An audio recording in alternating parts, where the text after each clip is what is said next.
Seperti yang telah diuraikan pada kuliah sebelumnya, generator berfungsi untuk mengubah daya mekanik turbin menjadi daya listrik.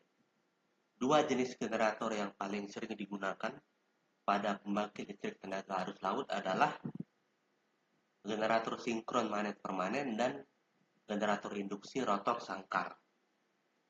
Generator sinkron magnet permanen telah dibahas pada video sebelumnya, sedangkan generator induksi rotor sangkar akan dibahas pada video kali ini. Generator induksi rotor sangkar merupakan salah satu jenis mesin induksi rotor sangkar. Pada dasarnya, suatu mesin induksi dapat diperlakukan sebagai generator maupun sebagai motor.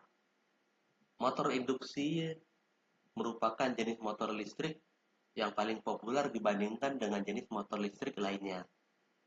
Motor induksi adalah jenis motor listrik yang paling sering digunakan untuk menggerakkan mesin-mesin industri, sehingga sering dijuluki sebagai kuda kerja industri. Di lain pihak, generator induksi atau generator asinkron banyak diaplikasikan pada pembangkit listrik tenaga angin dan pembangkit listrik tenaga arus laut. Kelebihan utama dari generator induksi adalah konstruksinya yang lebih sederhana dan harganya lebih murah dibandingkan dengan generator sinkron. Sebelum membahas mengenai prinsip operasi dari generator induksi rotor sangkar, terlebih dahulu akan dibahas tentang cara kerja motor induksi. Hal ini dilakukan karena cara kerja generator induksi akan lebih mudah dimengerti melalui pemahaman mengenai prinsip operasi dari motor induksi. Nah, gambar berikut memperlihatkan konstruksi dasar dari suatu mesin induksi rotor sangkar. Terlihat bahwa mesin induksi rotor sangkar terdiri dari dua komponen utama, yaitu stator yang merupakan bagian mesin yang diam dan rotor yang merupakan bagian mesin yang berputar.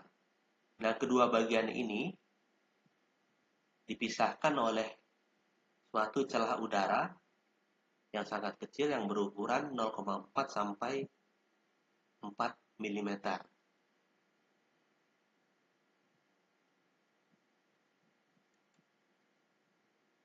Stator dari mesin induksi mengandung kerangka yang terbuat dari lapisan-lapisan baja yang beralur atau memiliki slot.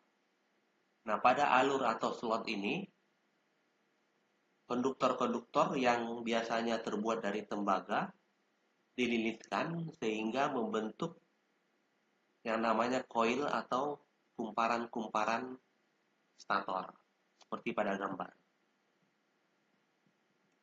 Nah, sedangkan rotor dari mesin induksi rotor sangkar mengandung batang-batang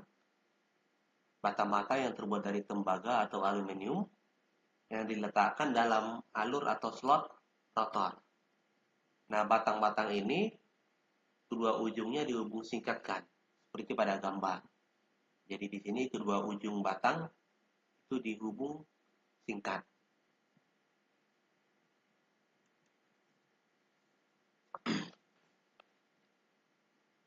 Prinsip operasi dari suatu motor induksi didasarkan pada penerapan dari hukum Faraday dan gaya Lorentz yang bekerja pada suatu konduktor yang dialiri oleh arus listrik. Nah, pada kuliah sebelumnya telah dibahas mengenai tegangan yang dibangkitkan atau diinduksikan pada koil yang tidak bergerak atau diam yang diletakkan dalam medan magnet yang bergerak. Nah, besarnya tegangan yang dihasilkan ini mengikuti hukum Faraday. Pada beberapa mesin-mesin listrik, koilnya tidak diam, tetapi bergerak terhadap suatu medan magnet. Nah, pada kasus ini, konduktor atau koil yang bergerak tersebut akan memotong medan magnet sehingga tegangan akan diinduksikan pada konduktor tersebut, seperti pada gambar.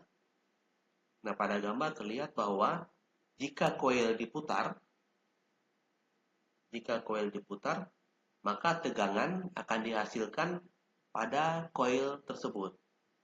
Nah, menurut Faraday, tegangan yang dibangkitkan ini diberikan oleh rumus E sama dengan B dikali L dikali P, di mana B adalah kerapatan fluks magnet dengan satuan Tesla. Nah, besaran B ini juga menggambarkan kekuatan dari medan magnet. L adalah panjang konduktor dengan satuan meter, sedangkan P adalah kecepatan gerak konduktor dengan satuan meter per detik.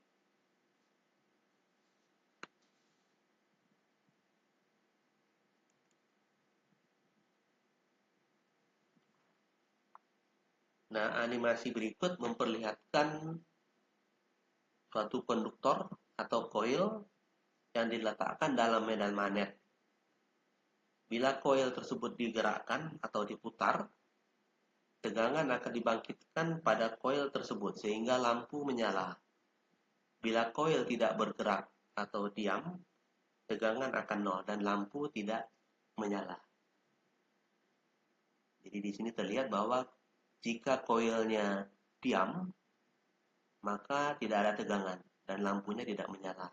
Sedangkan bila koilnya bergerak atau berputar, akan dihasilkan tegangan dan lampu akan menyala.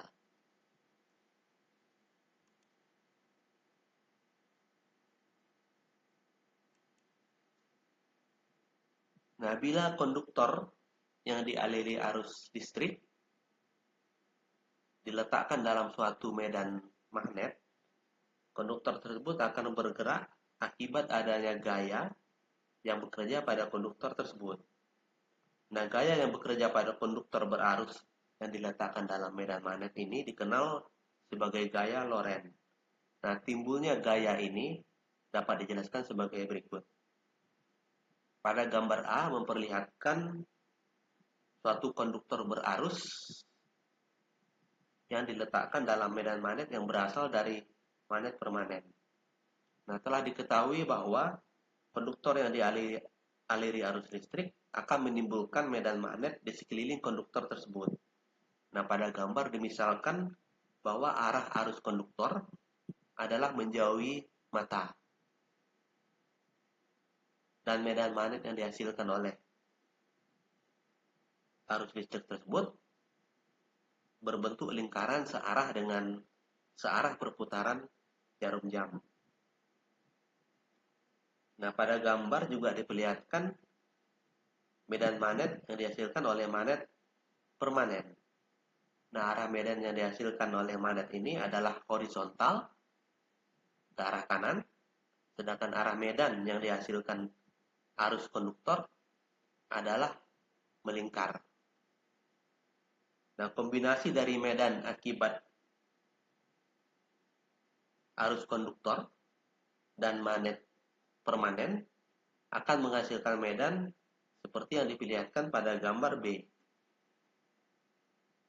Ini adalah kombinasi dari medan akibat magnet permanen dan medan akibat arus dalam konduktor. Nah, kombinasi dari medan ini akan mendorong konduktor ke arah bawah atau konduktor mendapat gaya dari atas. Nah, gaya yang bekerja pada konduktor ini yang disebut sebagai gaya elektromagnetik atau gaya Lorentz. Besarnya gaya Lorentz tergantung pada posisi konduktor dan arah dari medan magnet. Gaya ini dapat dihitung melalui rumus F sama dengan B dikali I dikali L dikali sin alpha, di mana B adalah kerapatan fluks magnet, I adalah besarnya arus yang mengalir dalam konduktor, L adalah panjang konduktor, dan alpha adalah sudut antara konduktor dan arah medan, seperti pada gambar. Jadi di sini alpha adalah sudut antara arus dan arah medan yang dihasilkan magnet permanen. Nah, rumus gaya Lorentz tadi menunjukkan bahwa gaya Lorentz akan maksimum bila konduktor tegak lurus terhadap arah medan, seperti pada gambar ini. Di sini arah arus konduktor itu arahnya ke bawah, arah arus ke bawah, sedangkan arah medan itu ke kanan. Nah, sehingga sudut antara keduanya itu 90 derajat. Nah, gaya ini maksimum, gaya Lorentz-nya akan maksimum karena bila konduktor tegak lurus terhadap arah medan, sudut alfa adalah 90 derajat dan sin alfa sama dengan 1, sehingga gaya akan maksimum. Nah, di lain pihak, gaya akan 0 bila konduktor sejajar dengan arah medan, seperti pada gambar ini. Nah, di sini sudut alfanya 0. Sudut alfa 0. Nah, gaya akan bernilai 0 bila konduktor sejajar dengan arah medan. Karena sudut alfanya sama dengan 0 dan sin alfa juga sama dengan 0. Sehingga gaya akan sama dengan 0 karena sin alfanya sama dengan 0. Jadi, kalau tegak lurus, gaya Lorentz-nya maksimum. Kalau sejajar, kalau arah arus dan arah medan sejajar, gaya Lorentz akan 0.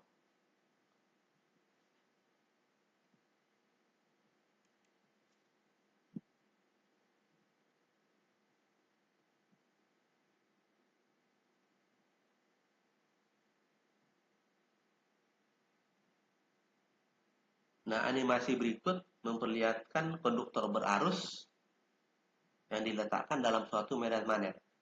Di sini diperlihatkan konduktornya digambarkan dengan warna biru.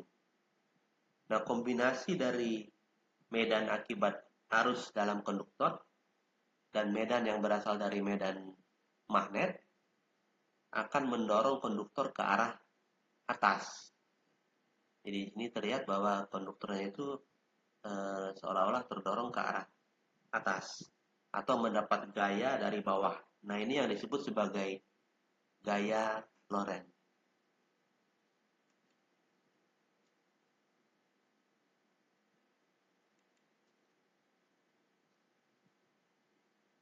Secara sederhana, prinsip kerja dari suatu motor induksi dapat dijelaskan melalui contoh berikut.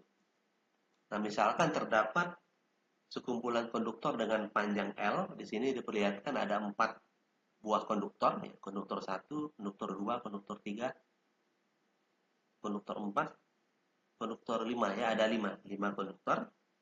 5 konduktor dengan panjang L. Nah, ujung-ujung konduktor ini dihubung singkatkan melalui 2 batang metal A dan B, sehingga menyerupai bentuk tangga. Nah, di antara tangga tersebut terdapat medan magnet yang menghasilkan flux sebesar B. Nah, magnet tersebut diasumsikan bergerak ke arah kanan dengan kecepatan V.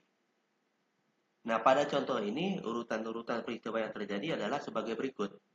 Pertama-tama, sesuai dengan hukum Faraday, tegangan akan diinduksikan pada setiap konduktor. Karena konduktor tersebut berada di dalam medan magnet yang bergerak. Nah, adanya tegangan induksi ini akan mengakibatkan arus-arus mengalir pada konduktor dengan arah dan besar arus seperti pada gambar. Nah, terlihat bahwa pada konduktor 3, arus yang mengalir adalah sebesar I. Sedangkan pada konduktor 2 dan 4, arus yang mengalir adalah sebesar I/2. Jadi terbagi 2 arusnya. Ke sana setengah, ke arah kanan setengah. I/2.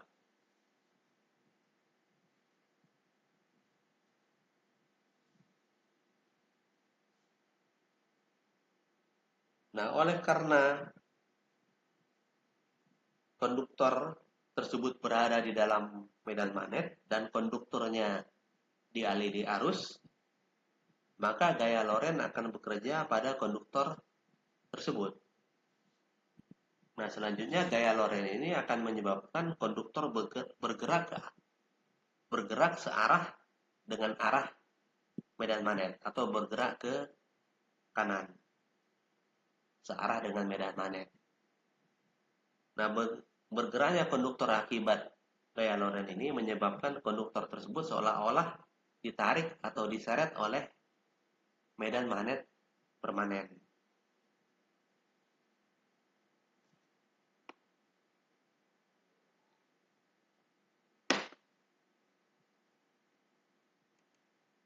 Nah, pada kasus motor induksi, ujung-ujung tangga pada gambar di sebelah kiri itu dihubungkan sehingga membentuk loop tertutup yang menyerupai sangkar seperti pada gambar di kanan.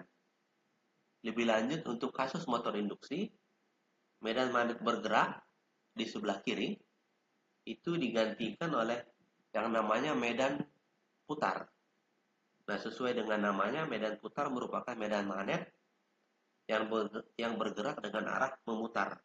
Nah, mengenai medan putar ini nanti akan dijelaskan pada slide yang berikutnya. Nah, sama seperti kasus pada gambar di sebelah kiri, di mana konduktornya seolah-olah ditarik atau diseret oleh medan, sehingga bergerak mengikuti medan ke arah kanan. Nah, pada gambar di sebelah kanan, rotor yang terbuat dari konduktor juga akan ditarik atau diseret oleh medan putar. Sehingga rotor tersebut akan berputar mengikuti arah dari medan putar. Nah, ini adalah prinsip dasar dari operasi motor induksi rotor sangkar.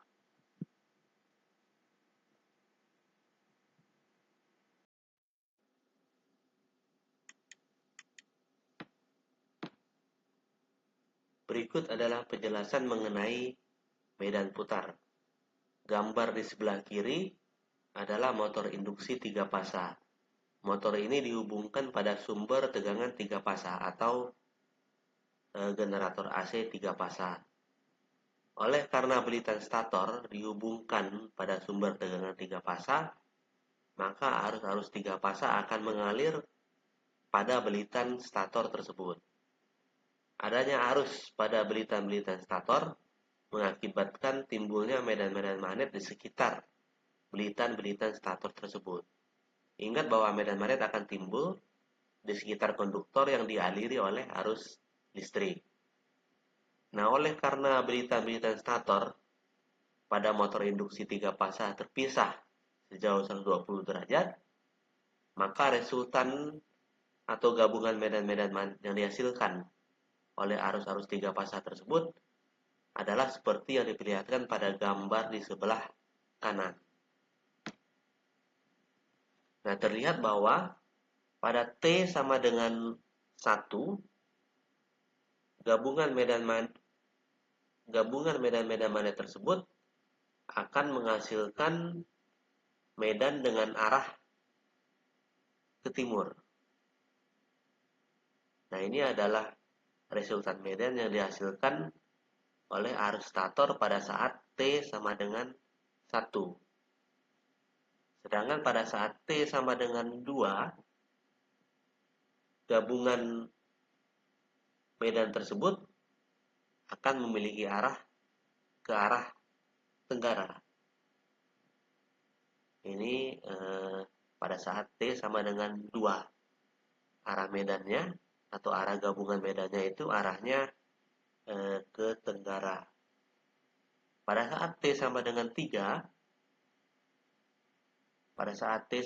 3, terlihat bahwa gabungan medan yang dihasilkan oleh arus-arus stator itu arahnya ke arah barat daya. Ini pada saat T sama dengan 3.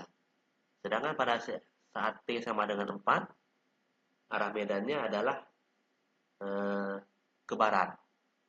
Ini pada saat T sama dengan 4.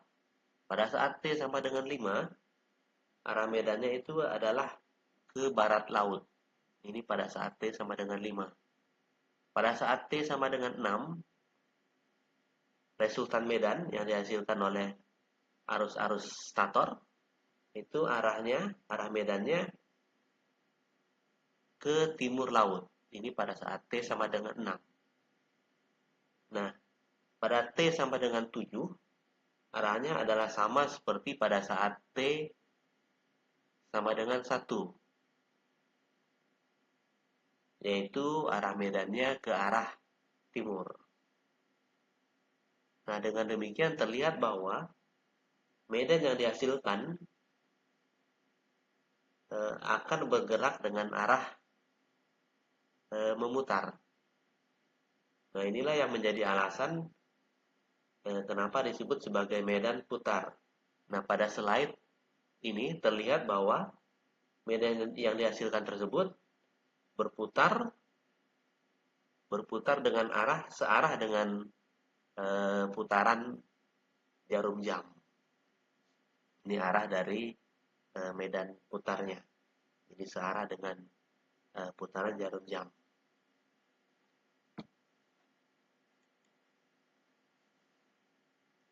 Nah, pada slide sebelumnya telah dibahas mengenai medan putar, yaitu medan magnet yang bergerak dengan arah memutar. Nah, kecepatan putar dari medan magnet ini sering juga disebut sebagai kecepatan sinkron, karena kecepatan medan ini selalu serempak atau sinkron dengan frekuensi sumber.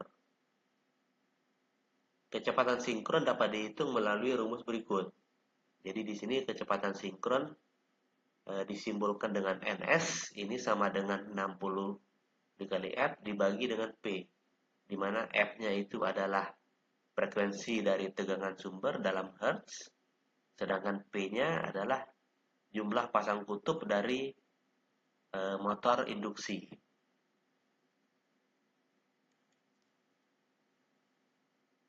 Slip adalah besaran yang sangat populer dan sering digunakan dalam operasi suatu motor induksi. Slip merupakan suatu besaran yang menggambarkan perbedaan antara kecepatan rotor atau kecepatan putaran dari suatu motor induksi dan kecepatan sinkronnya. Nah, ini yang dimaksud dengan slip. Jadi perbedaan antara kecepatan rotor dan kecepatan sinkronnya. Nah, slip dari suatu motor induksi sering dinyatakan sebagai persentase dari kecepatan sinkron dan dapat dihitung melalui rumus berikut. Nah, di sini slip disimbolkan dengan huruf S kecil, ini sama dengan NS dikurang NR dibagi dengan NS dikali 100%, di mana NS itu adalah kecepatan sinkron atau kecepatan dari medan putar tadi. Ini satuannya putaran per menit atau RPM. Sedangkan NR adalah kecepatan motor atau kecepatan putaran rotor. Ini juga punya satuan RPM atau putaran per menit.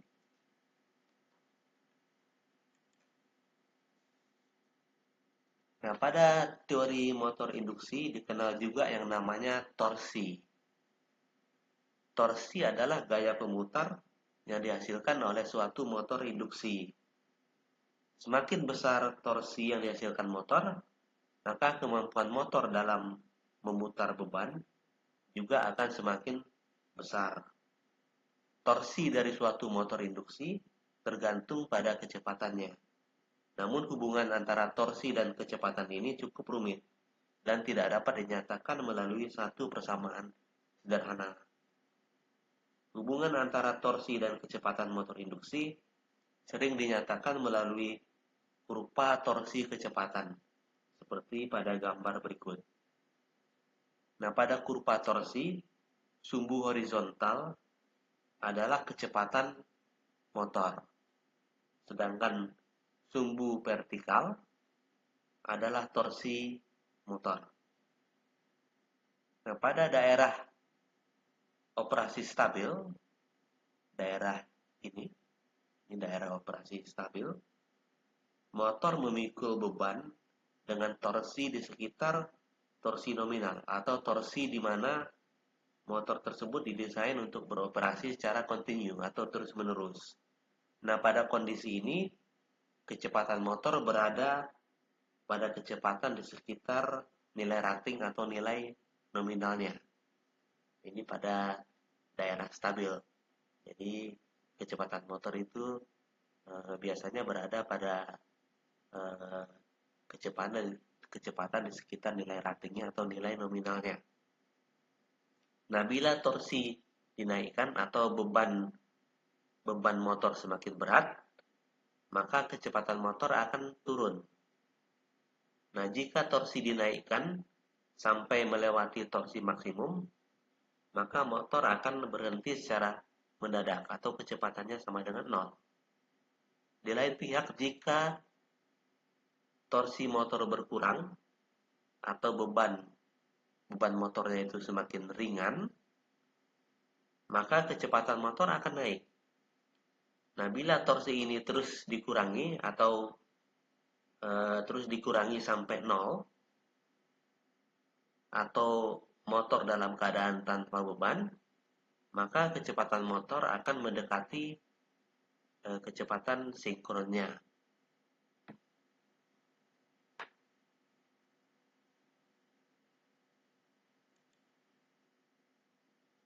Nah, suatu motor induksi dapat dijadikan sebagai generator induksi jika motor tersebut diputar misalnya oleh turbin melebihi kecepatan sinkronnya. Namun demikian, generator induksi memerlukan yang namanya arus magnetisasi agar dapat membangkitkan medan magnet pada belitan statornya. Ingat bahwa sesuai hukum Faraday, untuk pembangkitan tegangan listrik memerlukan medan magnet. Nah, proses pembangkitan medan magnet ini dikenal sebagai proses magnetisasi. Nah, proses magnetisasi tentunya memerlukan daya listrik. Daya listrik yang dibutuhkan pada proses magnetisasi ini dikenal sebagai daya reaktif. Nah, dengan demikian, suatu generator induksi akan menyerap daya reaktif dari sistem, di mana seperti yang telah diuraikan sebelumnya, daya reaktif ini dibutuhkan untuk membangkitkan medan magnet untuk pembangkitan tegangan. Nah, sebaliknya pada saat yang sama, generator induksi akan selalu mengirim daya aktif ke sistem. Daya aktif ini timbul sebagai akibat adanya pembangkitan tegangan pada kumparan stator dari generator induksi. Nah, pada video sebelumnya telah dibahas bahwa daya aktif merupakan daya yang diperlukan atau diserap oleh banyak beban listrik. Perlu dicatat juga bahwa daya aktif adalah sama dengan daya rata-rata seperti yang juga telah dibahas pada video sebelumnya. Nah, gambar berikut memperlihatkan secara lengkap kurva torsi dari suatu mesin induksi. Dikatakan lengkap karena pada gambar tersebut tidak hanya memperlihatkan daerah operasi motor, tetapi juga memperlihatkan daerah operasi generator. Terlihat bahwa bila kecepatan rotor atau kecepatan mesin di bawah kecepatan sinkron, mesin induksi akan berperilaku sebagai motor. Nah, pada kondisi ini slip mesin adalah positif. Kenapa positif? Karena kecepatan rotornya di bawah kecepatan sinkron, atau NR lebih kecil dari NS. Sehingga kalau dilihat dari rumus ini, kalau NR lebih kecil dari NS, maka slipnya akan bernilai positif. Sebaliknya, bila rotor diputar melebihi kecepatan sinkron atau di atas kecepatan sinkron, mesin induksi akan berperilaku sebagai generator. Nah, pada kondisi ini slip mesin adalah negatif. Kenapa negatif? Karena kecepatan rotornya di atas kecepatan sinkron atau NR lebih besar dari NS. Nah, sehingga kalau dilihat dari rumus slip ini, jika NR lebih besar dari NS, maka slipnya akan negatif. Nah, dari kurva torsi juga terlihat bahwa daerah operasi generator induksi biasanya terletak pada daerah yang dibatasi oleh dua garis yang berwarna hijau ini. Nah, ini adalah eh, cara kerja dari suatu generator induksi. Oke, untuk video kali ini cukup sekian.